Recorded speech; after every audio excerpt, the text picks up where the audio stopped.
We are on the morning break in the second day of questioning of the undercover police officer Carlo Soracchi, who, using the cover name Carlo Neri, infiltrated the Socialist Party and No Platform and other anti-fascist groups. This morning's questioning has started off with a continuation of the questions about Lindsay, the first woman that he deceived into a sexual relationship, and has gone on to look at a lot of his reports of his infiltration of No Platform. I am joined off screen by Lindsay. Hello. What have you made of? I mean, not just what Carlo said this morning, but I mean, yesterday there was a lot of stuff said about you. Excruciating, absolutely excruciating. It was like desperately uncomfortable. He was desperately uncomfortable. You could see he was like ticking almost, and a tiny part of me felt a little bit sorry for him, strangely, but very, very small part. Don't do that. I know. It's gone. It's gone now. Good. But yeah, I mean, it's been brutal.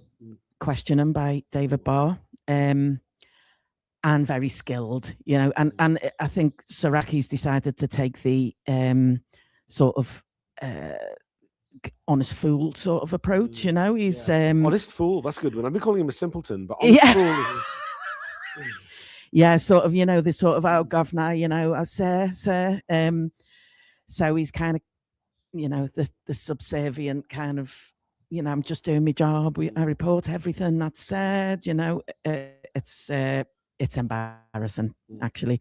So yeah, it was interesting this morning. There was just a little bit about the end of our relationship, and so yeah, he goes after our relationship is well. Actually, this is quite a lot later. I think he goes and discusses it with senior officers that he has had relationships, and well, essentially, it seems like Detective Chief Inspector Mike Dell puts it to him that you've been having relationships undercover, and he has to then basically confess that he's had two. Yeah, and I think there's other officers he tells as well later on. Flood, DCI Flood, and apparently they're livid, but they actually offer him what essentially is a promotion to do a NUTAC course to go into, did you say it was like a criminal? Yeah, so to go into criminal undercover work, which would be evidential as opposed to intelligence-based. So Flood says, oh yeah, I know that you had sex with activists whilst you were undercover, but that's not really an issue as far as this new role is concerned. Yeah.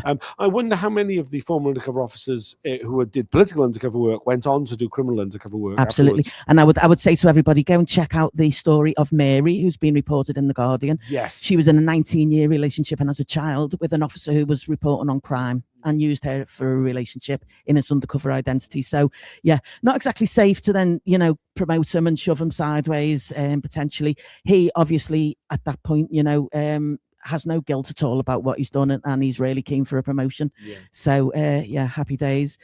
Apparently no other UCOs knew about relationship with me, and he hasn't discussed Donna yet. That is a very, very, that's going to be another excruciating part of the evidence.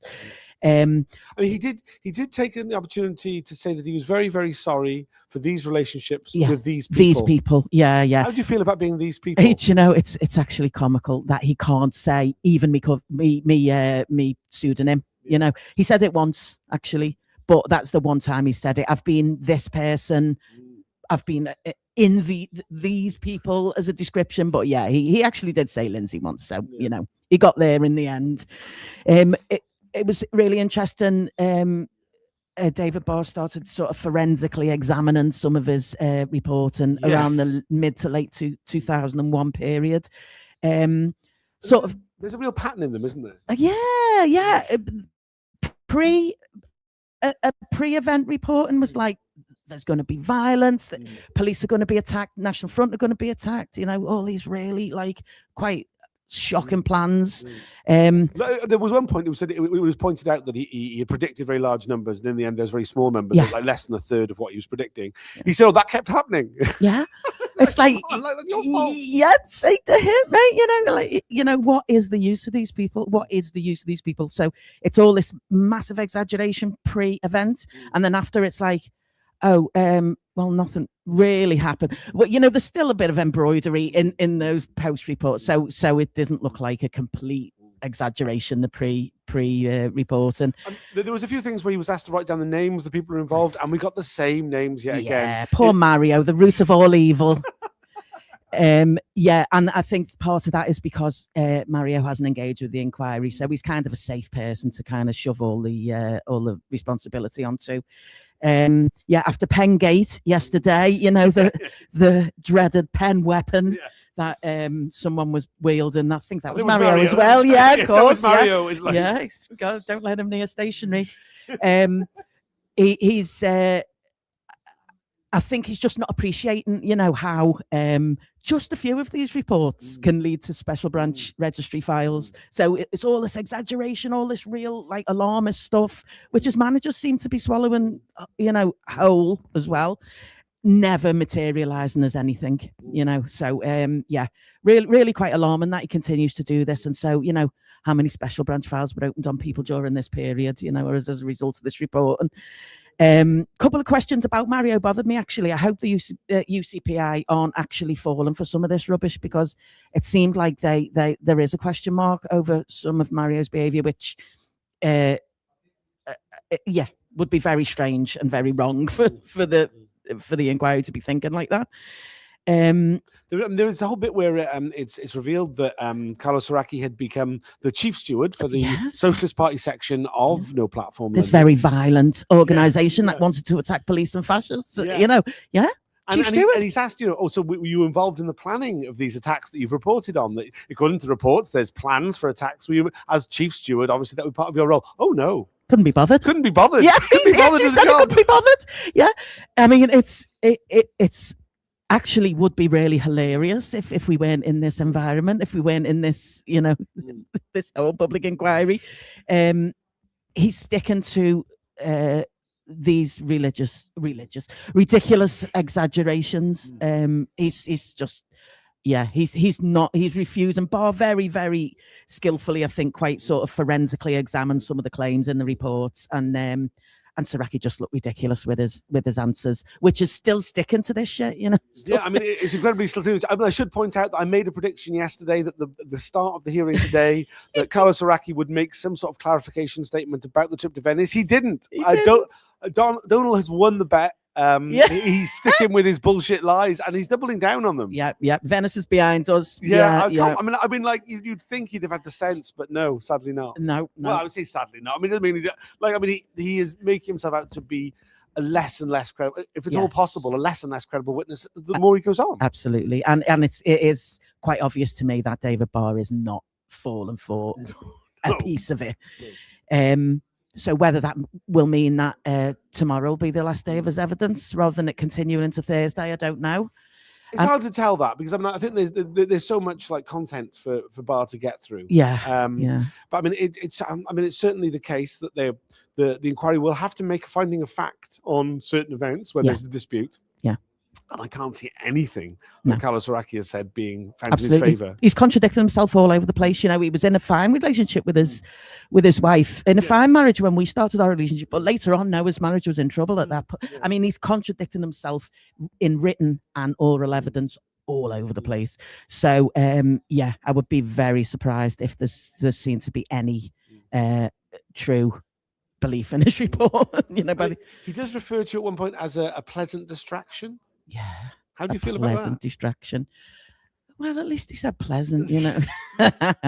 I mean, it's disgusting. It's absolutely disgusting, misogynist bullshit, you know. I'm a pleasant distraction from, you know, okay marriage. From an okay marriage where his wife has actually got a baby. You know, it's... I mean, he did say that they've grown apart because she'd got herself a career. How dare she? When she should be at home with the children cleaning the skating boards. Yeah, well, with a new child, no less. Yeah, The marriage was not in such a bad place that he managed to have another child with her, and then they started growing apart. As like, obviously, you know. So she became pregnant during the relationship with Donna, and had a baby after the relationship with Donna finished. I mean, it's vile. It's just vile. The whole thing is vile. But yeah, he's still sticking to the sort of honest policeman who's a little bit befuddled, and yeah, it's just not washing at all, really. So yeah, excruciating session to come, especially when it gets to certain things like proposing to Donna and the rent book. Yeah, the rent book. We all I'm can't wait so for the looking rent book. forward to. Oh, Yeah. I mean, the things that just have dropped in unexpectedly. This is an amazing one. I'm just saying, yesterday when I was on my way out after I'd done the video at the end of the day, one of the lawyers, who will remain nameless, grabbed me by the arm, very uncharacteristically went, "I can't fucking wait for the rent book." I think we're all in that state, aren't we?